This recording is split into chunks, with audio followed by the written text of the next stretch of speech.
Alex Nicolau. I'm a professor here in the CS department in the Donald Brand School of Information and Computer Science. And I'm working as part of this SurfIT group on this project on classification of programs and program optimization for performance, in terms where performance means completion time, execution time, and trade-offs of that versus power consumption. And we're working with an undergraduate student, Andrew Del Campo, who is here. Oh, straight in front of me. And we're also working with Rosario Camarota, who's a graduate student. And so when I was asked to give this talk, I was told that I'm supposed to give you not specifically a talk about this particular project necessarily, but a talk about what it means to do research in my particular area and how do you get from, you know, undergraduate days to being a researcher. And I suppose that might, you know, if successful, this might incentivize some of you to go to grad school. So I'm not entirely sure how to do that. And so, you know, so the best way I could think of is I'll give you a little bit of an overview, I mean a very, very short overview, because at the end of the summer, well, presumably Andrew will want to give a talk, presumably on the great results that it's getting. And so I don't want to steal the thunder or to preempt much of that. So I'm just going to give you a little bit of an overview of what this project is, more in terms of why this kind of thing is interesting and important in the bigger picture, the broader scheme of things. And then I'm going to tell you a little bit about my other research interests, current research interests. And then I'm going to tell you a little bit about how I got here. I mean, you know, from undergrad all the way to being a fairly senior professor at UCI. So, you know, I don't know that that will turn out to be of any interest to you. If you wind up being all asleep, then we'll quit when that happens. So if you all close your eyes, we'll be done.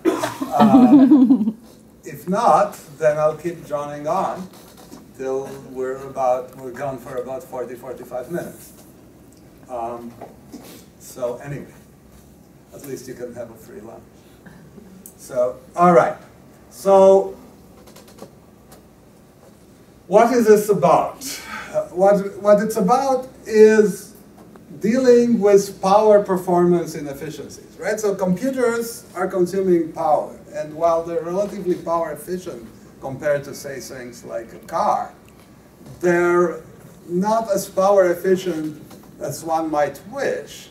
And in fact, the power consumption of machines, of computers, is an increasing problem.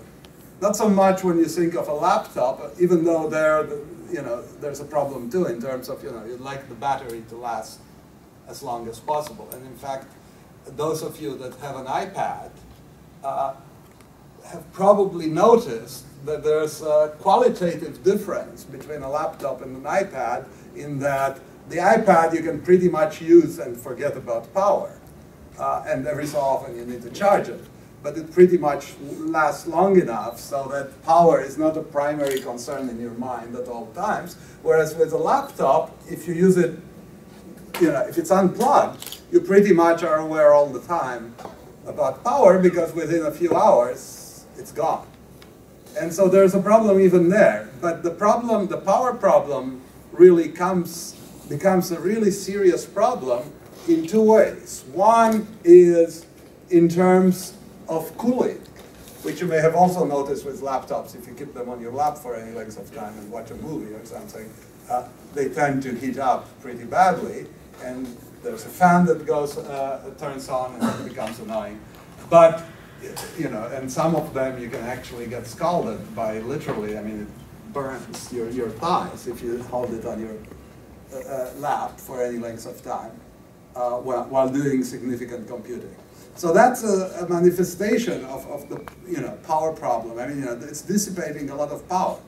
And this is becoming, you know, a very serious problem in that if you look at the projections of how power dissipation increases per area of chip, it's literally approaching quickly the heat, I mean, per square centimeter or per square inch or per square millimeter area, it's approaching the heat dissipation of a nuclear reactor.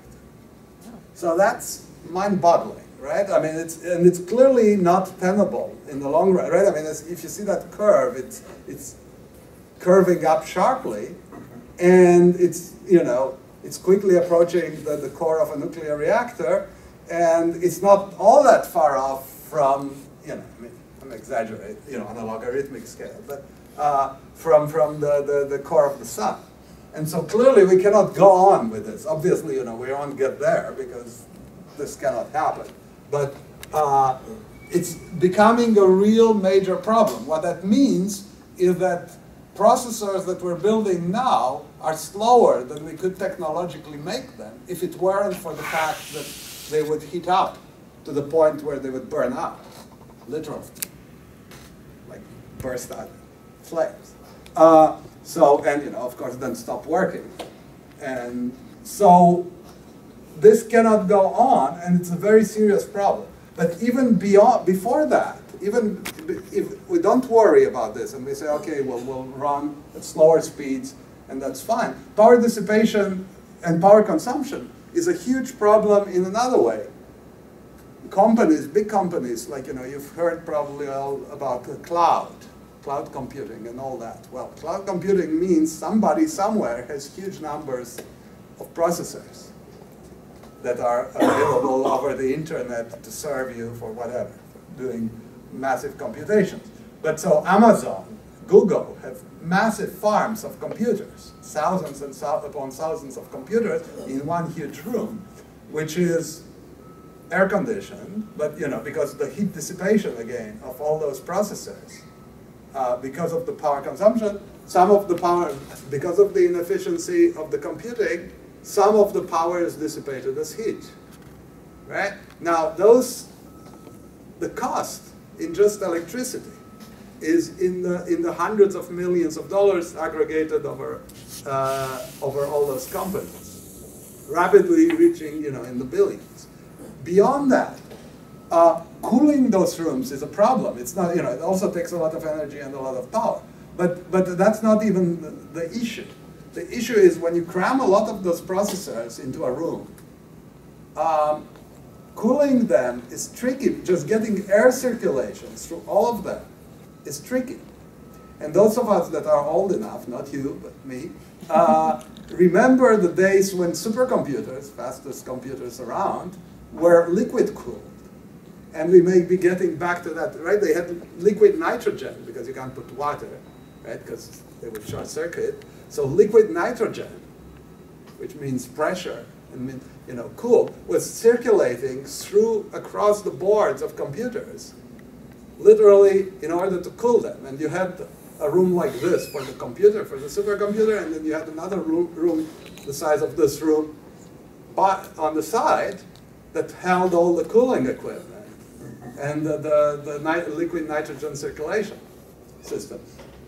That's obviously very expensive, and we're getting to the point, we try not to go back to that, because that's ridiculously expensive, and on the scale that we're talking about today, it would be even more expensive. But it's not, you know, it's sort of where the things are going if we cannot, you know, if we want to cram a lot of machines in a relatively small space, and then we need to keep them cool, even though they were designed for air cooling.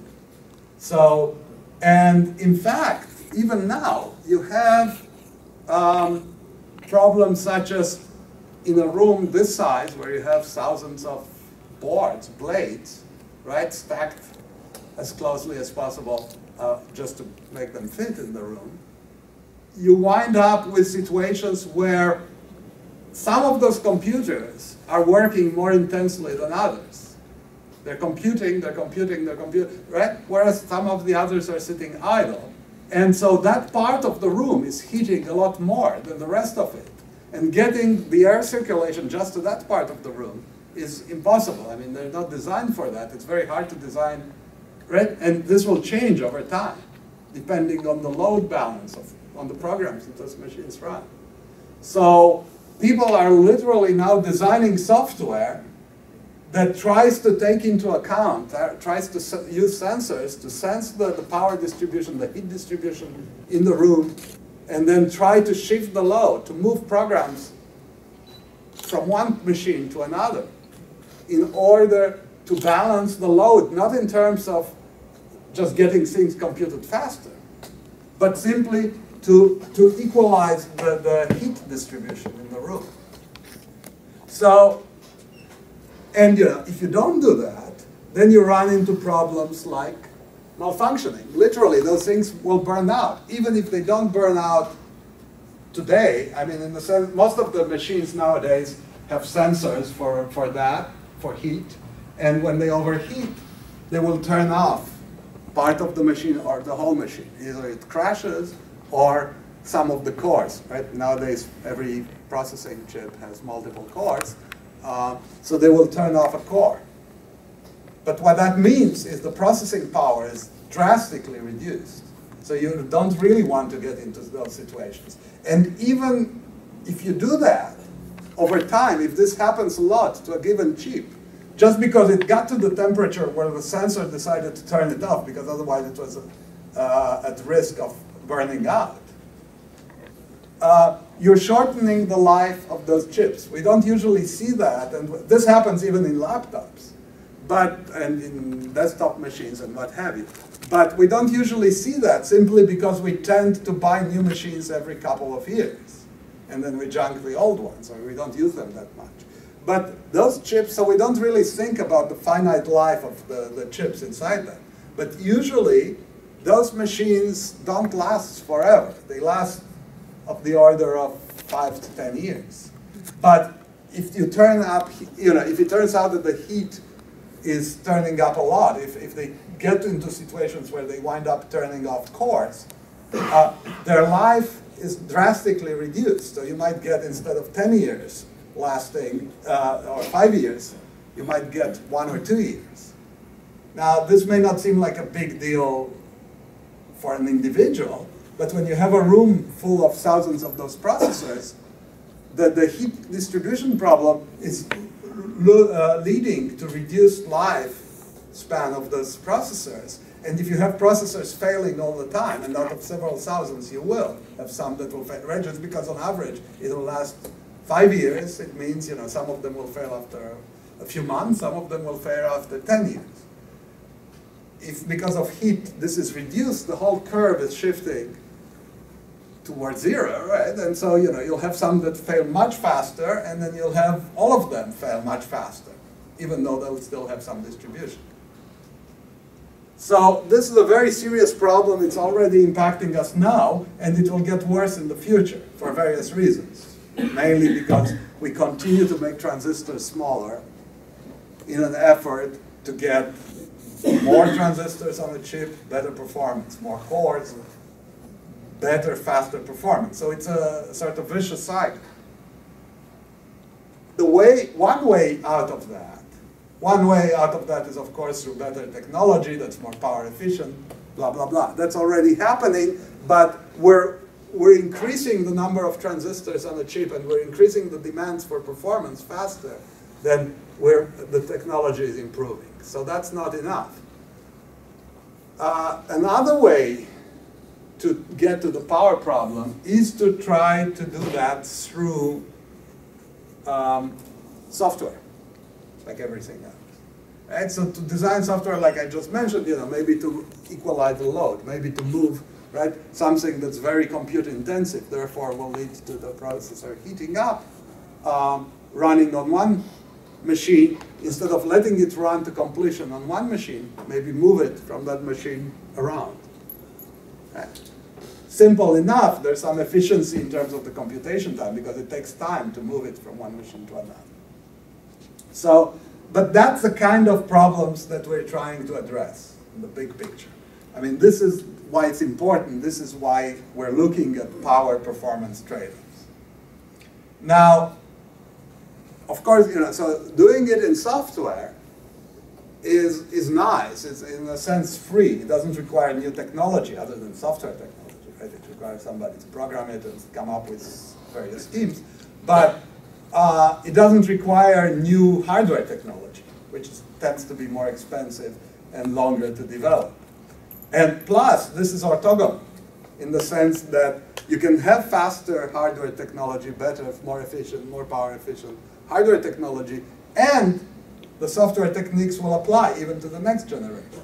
Because all we're doing, like in the example of shifting the program around, is completely independent of what, how efficient the hardware is. So whatever advantage we can get from hardware technology, the software can add additional advantage and additional power saving. And power saving, of course, is interesting in its own right because it saves resources, right?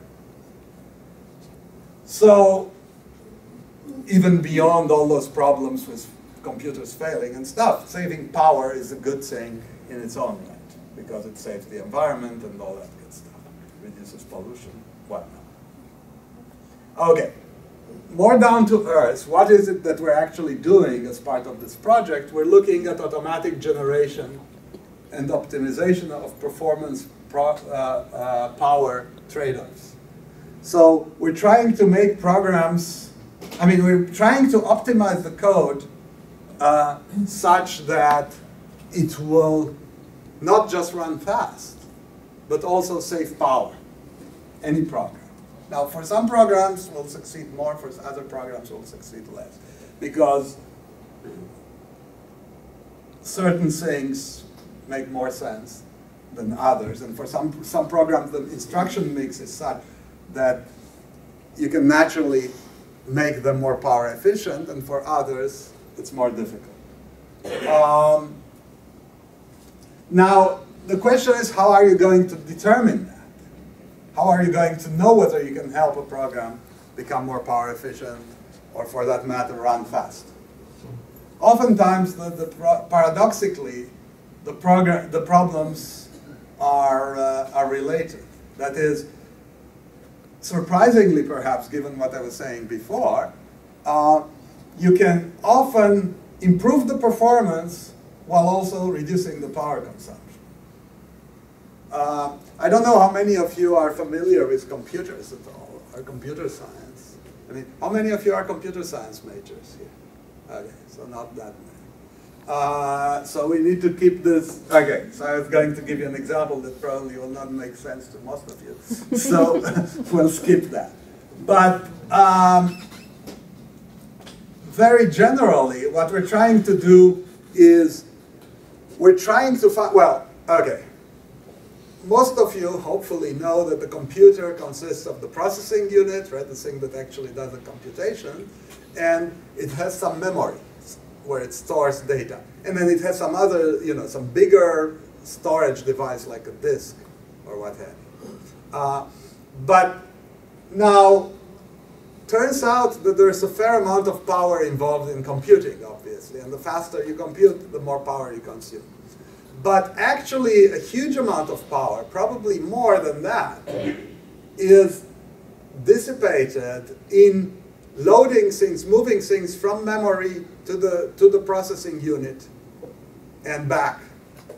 The processing unit has some storage of its own, called registers or caches, but that's fairly small compared to the overall data that the program might manipulate.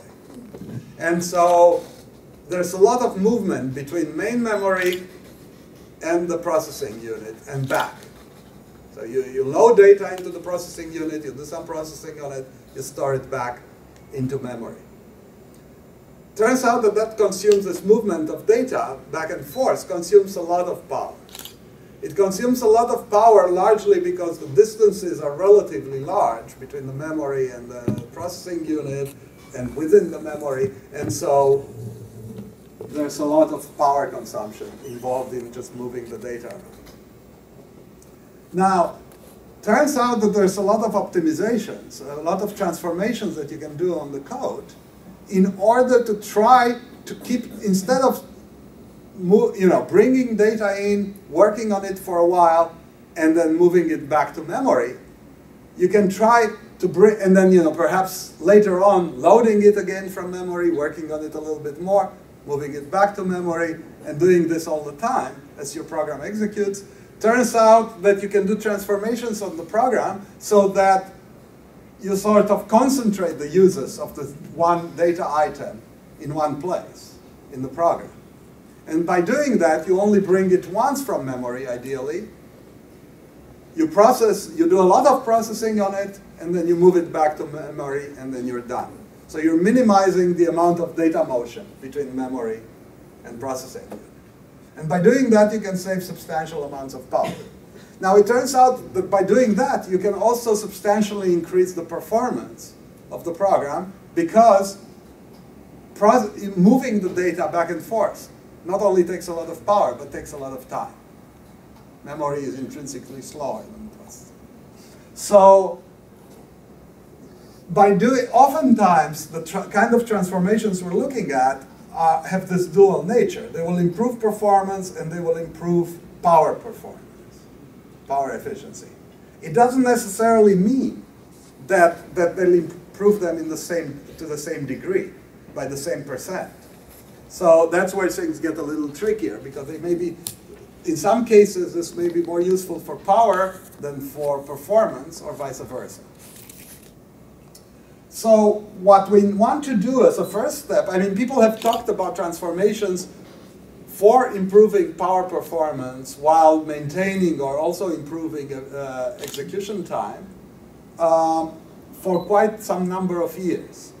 But what they haven't done is provide tools for people to analyze, or either automatically or by, even for expert users, to analyze the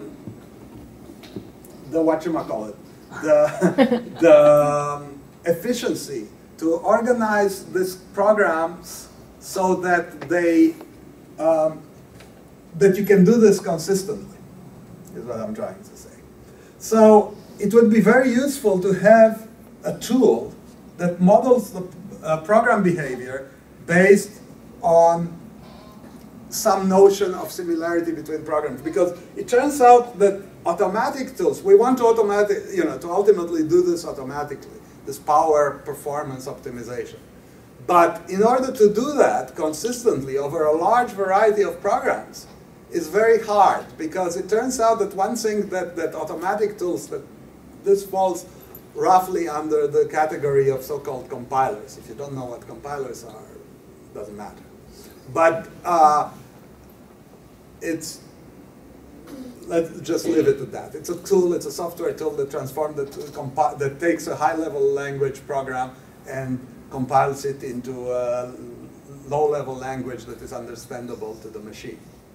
Now, compilers do a lot of optimizations largely for performance, but more recently, in the last 10 years or so, there's been more and more attention to doing transformations in order to optimize also power. Now we're trying to do them both at once, because while most of the transformations that improve performance will also somewhat improve power consumption, that's not always the case.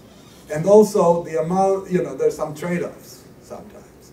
And so it's important to be able to do both, to be aware of both nowadays, but it's extremely hard to make this kind of trade-offs, any kind of trade-offs, to do them in the compiler, in a program that tries to do transformations on other programs.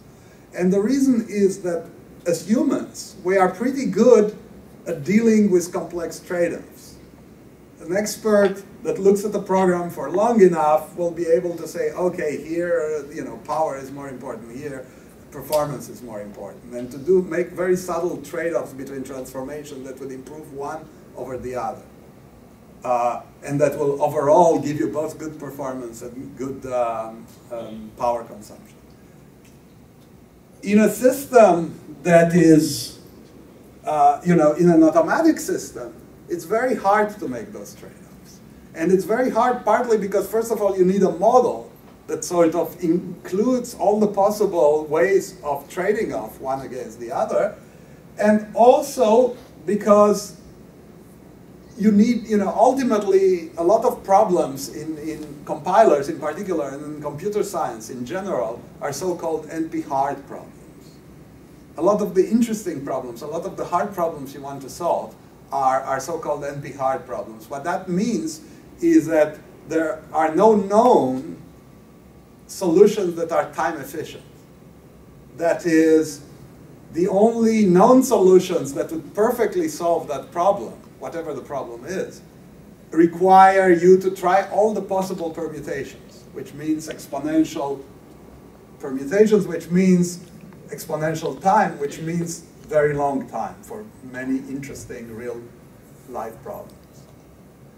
And so an example from compilers, for those of you that are in computer science, is register allocation. It's just mapping the data that you bring from memory optimally to that small number of registers of fast access data locations in the processing unit is such a problem, is NP-hard. Meaning there is no optimal solution short of trying all the possible permutations for all the data in a program. That's ridiculous. So what people have to do in practice is they devolve to rather simple so-called heuristics, which are just rules of thumb, which you code, and they work well. I mean, they're intuitively appealing. They're things like, well, if I'm not going to need, in the case of register allocation, if I'm not going to need some data item for a while, then I can use that register for something else, is an example of heuristic. And you have a bunch of such rules that you sort of code in your program that does a register allocation, and on average, it will do pretty well. Is it optimal? No. Is it very good? Sometimes. Sometimes it's disastrously bad. Now, a human, in any given situation, if they stare at it long enough, they'll find ways by trading off things, by moving things around in surprising and different ways, will find a way to do better often. Now, the problem is that a lot of the problems we're dealing with in compilers in general and in making these trade-offs between power and performance in particular are of this nature, are NP-hard. And by the way, NP-hard is sort of an interesting, is sort of the holy grail in computer science in that it's a problem that people have noticed that there are some problems for which there is no optimal solution other than trying all the possible permutations. Is something that was noticed maybe 50 years ago. People have intensely worked on this, trying to determine whether there's now a set of problems that is well understood to be in this NP-hard class. But nobody has been able to show either that there can be optimal solutions to some of those problems. And interestingly enough, people have shown that those problems in this set are kind of equivalent in that you can transform from one to the other efficiently.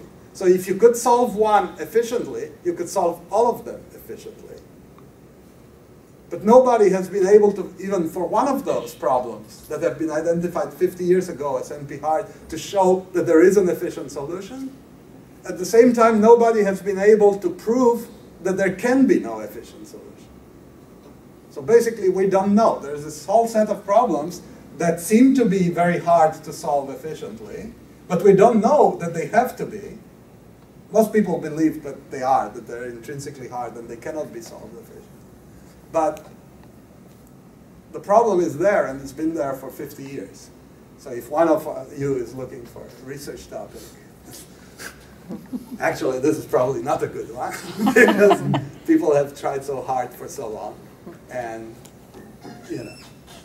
But the interesting thing is nobody is able to show it one way or another. They cannot show that you can solve them efficiently. They cannot show that you cannot solve them efficiently.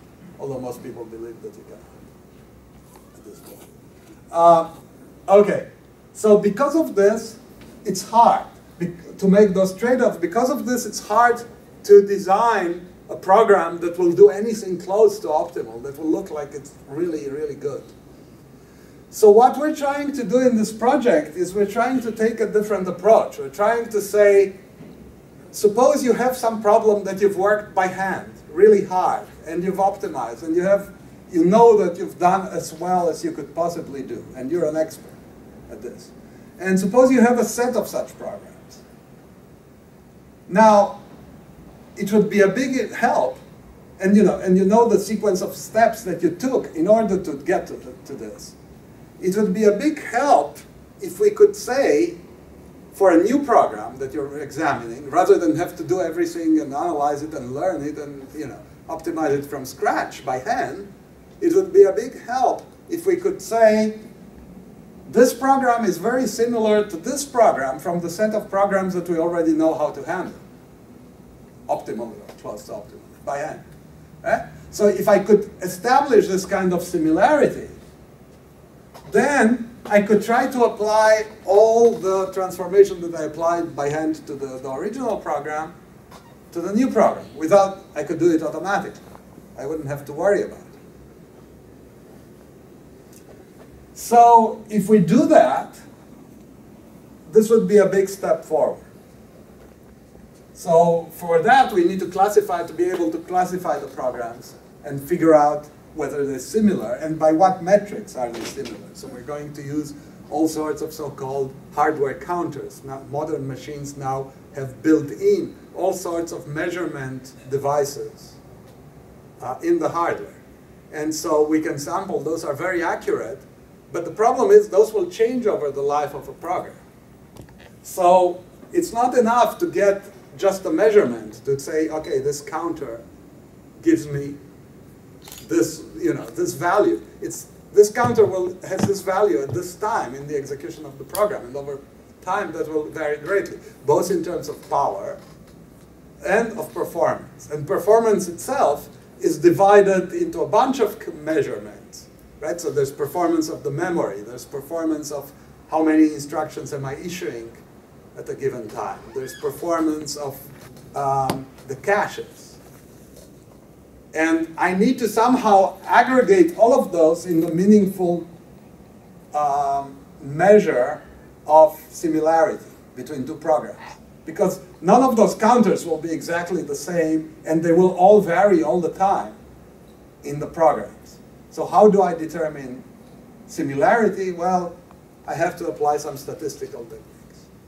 And for the purpose of this discussion, I think, and given the time, I think that's where we'll stop, except to say that what makes this research is that nobody has come up with such tools that can do this very well, and certainly not in the context of power-performance trade-offs. So this is why it's important, this is why it's interesting, and this is the project that Andrew is working on. Now, what other things am I doing in terms of research? Various other things that are very different from this. I mean, there's some things that are related to this. We're looking, for example, at Java interpreters. Java, as you know, probably, even if you're not a computer science major, you've probably heard about Java being relatively hot, relatively new, that's in 15 years. Programming language that has been touted by many as a panacea for various things. It's not, but it's a good language. It's probably as good as any. It has some advantages. It has some disadvantages, but it's hot. I mean, people use it primarily because of portability issues. Theoretically, Java programs are very portable, and they don't have time. And for those of you who are not computer science majors, it's not that interesting why that is, but. It's a reasonably interesting, reasonably good programming language that is used a lot. And therefore, it's hot in that sense. Now, the problem with Java, the portability in Java, comes at the expense of execution time. It's relatively slow because it's interpreted, and again, I don't have time to go into why portability implies interpretation, and even what interpretation is. But it's not as efficient as code that is executing on the bare-bone machine. This is executing on a virtual machine and so on. So the virtual machine has implications for power, has implications for performance. There's ways to optimize that performance. And we've been working on techniques to do that, various ways. Another thing that's totally unrelated to either of those things is, except for performance, which is sort of a running theme, but then that's a running theme in most of systems-related research in computer science, meaning hardware, software, is matrix multiplication. Surprisingly enough, right, matrix multiplication is a seemingly utterly trivial operation, right? For those of you that have taken any math course, any algebra course, you know what matrix multiplication is. Turns out that matrix multiplication is a very important problem because it's at the core of virtually every scientific computation. Not all, but many, many, many scientific computations are at heart involving big matrix multiplication. Now, matrix multiplication is fairly trivial to write. It's a 10-line program, maybe less, 3 nested loops, and the line in the middle. Right, so 4 lines, plus some declarations. So it seems like a weird thing to do research. Now, furthermore, people have come up with Algarin, which is the 3 nested loop, as soon as they had computers, because some of the earliest uses of computers were for doing scientific computation. Right? And scientific computations are, of course, important for everything from doing Wall Street, stock market predictions to simulations, to designing planes, right? Doing simulations of airflow around the plane, the wings, what have you, to weather prediction, to drug design, to new material science, whatever. So all of those things are very important. To cell phone, signal encoding, decoding, you name it. So all of those things are clearly important applications. Therefore, matrix multiplication is very important. Therefore, it's something that people have worked on, very smart people, for 60 years or more, and making it efficient. So you'd think that by now, there wouldn't be anything left to say on such a trivial, simple, well-understood, old algorithm as matrix multiplication. Well, surprisingly, perhaps, it turns out that there's a lot left to say. First of all, turns out that the 3 nested loop implementation of matrix multiplication is a horrible way to execute matrix multiplication on virtually any modern processor. Leave alone the fact that you have multiple cores, which is a separate, parallelism is a separate complication on its own. But matrix multiplication, first of all, there are different algorithms for doing matrix multiplication that are asymptotically better. That is, for big enough matrices, they're definitely superior by a lot, faster. Turns out that because of the nature of modern processors, mainly because modern processors tend to have a main memory that is big, then they have a cache, and perhaps another cache, and perhaps another cache. Most processors nowadays have 3 levels of cache, plus registers. Turns out that executing the 3 nested loops is an absolutely terrible idea, unless, in terms of performance, unless you do something called blocking, which is you break the matrix into smaller chunks that will fit in the various levels of cache recursively, right? So because each level is smaller than the previous one.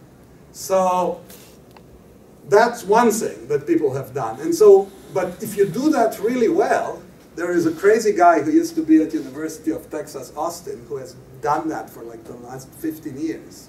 And he had given up for a while and moved to Microsoft to do something else, and now I just heard he was hired from Microsoft just in the last year. He moved to Microsoft, and now he was hired by Intel to work on matrix multiplication again. They have a group of like 50 people at Intel that is working on matrix multiplication. And so this guy, for 15 years, has been tweaking by hand. Not entirely by hand. He has partly automated it with some macros and stuff. But been doing is tweaking the 3 nested loops into blocking, but doing it really, really well from the register level down to memory. And the code from the 10 lines or 4 lines, depending on how you count, is mushroomed to 3,000 lines. That not many people can understand. I mean, the code is available. It's publicly available. There's not many people who understand it because it's just complex. And the mathematics involved are complex. And the computer science involved is complex. And it depends on little hardware details. And so there's not a whole, and you know, all he was doing with this, and probably what he'll do for Intel now, is every time there was a new machine, he would take his 3,000 lines of code, most of which are general, are written in a high-level language. About 400 lines are written in assembly for every new machine that comes out. And you know, he has macros to generate it because it's very regular. It's trivial code in some sense, matrix multiply. But right, so he tweaks it and tweaks it and tweaks it, and nobody has a matrix multiply that runs faster than this guy, except us. So, and the way we do it is by cheating, by switching to another algorithm that is asymptotically faster, that is better for that than what this guy was doing. Now, this asymptotically faster algorithm has been known also since the mid-60s, late 60s, right, 1960s. So it's not exactly news. Why did nobody else use it? Well, people tried. But the common wisdom was that the algorithm is in principle asymptotically faster, but the constants involved, right, the overhead, so to speak, is much bigger. And it's much bigger precisely in the memory hierarchy, in dealing with the memory hierarchy. As a result, people believed that for any size matrix that you can fit on a machine, those algorithms are impractical. Right? So even though in principle on an ideal machine that doesn't have a memory hierarchy, this will run well, in practice, on any given machine, this would not run well. So it was considered sort of worthless. Now, all we've done is realize that for large enough matrices, doing a little bit of this asymptotically faster algorithm will give us just the right boost in performance and just the right trade-off between minimizing, because what this algorithm, what asymptotically faster means, is it does intrinsically fewer operations, intrinsically fewer multiplies than the other algorithm. But it requires more storage, and therefore it's more inefficient in the memory. By just doing a hybrid, by doing a little bit of this asymptotically faster algorithm, and then invoking this guy's Goto, by the way, is his name, Japanese, algorithm, after that, we managed to get the best of both worlds, and by doing it just right, we managed to overall increase performance for large enough matrices that do fit in memory. So that's sort of an interesting result. Then the problem is, you know, research is never straightforward. It's never simple. So we can get better performance. Now, the problem is that the way we're computing the matrix now with this other algorithm, and I don't want to go into the details of that, but we're changing a little bit the order of the operations. In so doing, we're actually losing a little bit of precision, because machines having finite precisions, computers having finite precisions, doing operations in one order and doing them in a different order may affect the precision. And it so happens that the way we affect it is we don't increase it, we actually decrease the precision, for reasons that weren't entirely obvious for a while. We now manage, by adding another layer, a third algorithm to this matrix multiplication. So now we have 3 levels of matrix multiplication. So we have the 3,000 lines of code that Gottes comes up with. We have another layer that doesn't improve performance, but actually improves precision. And then having this other asymptotically faster algorithm that improves performance, we can manage for a certain size, for large enough matrices, we can improve both precision and performance. So, but this is the result of 3 years of work. Graduate student with a couple of professors. So this is research. Right? So, you may think, it's not everybody's cup of tea research, but this is some of the stuff we're doing. Very briefly, because I guess I ran out of time. Well, how did I get here? Well, I went to Brandeis on the East Coast and got a BA in computer science and physics, partly because at that time, which was 77 to 80, computer science at Brandeis was part of the physics department. Physicists think they know it all, and so, Brandeis wanted to introduce a program in computer science. They didn't know where to put it. The physicist said, we can do that. We can teach that. As a result, I had an absolutely horrible computer architecture class taught by a physicist. And I was in a total fog throughout the course.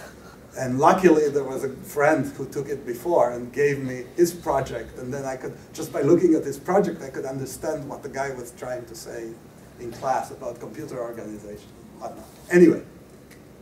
So I got a double major in physics and computer science as a result, with very little physics and a lot of computer science, some of it taught by physicists. Then I went to Yale, and I went to Yale because I wanted to do artificial intelligence, and in particular natural language understanding. And at the time, there was a guy at Yale named Roger Schank who was one of the founders of the field of natural language understanding and then cognitive science. And he's the first editor of this journal that he introduced, that he created, called Cognitive Science. And he was a really big shot in the field, still is to some extent. He's moved on to other places. And he's getting old.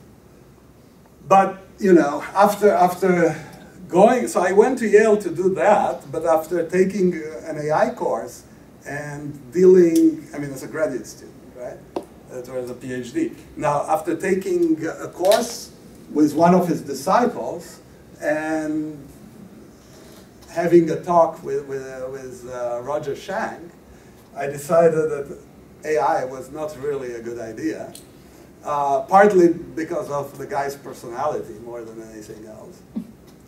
And so I winded up essentially somewhat randomly picking this field of optimizing compilers, which partly because there was a relatively young guy there, assistant professor, who just got a grant and had some money to support me, and he was looking for students, so it was a match made in heaven.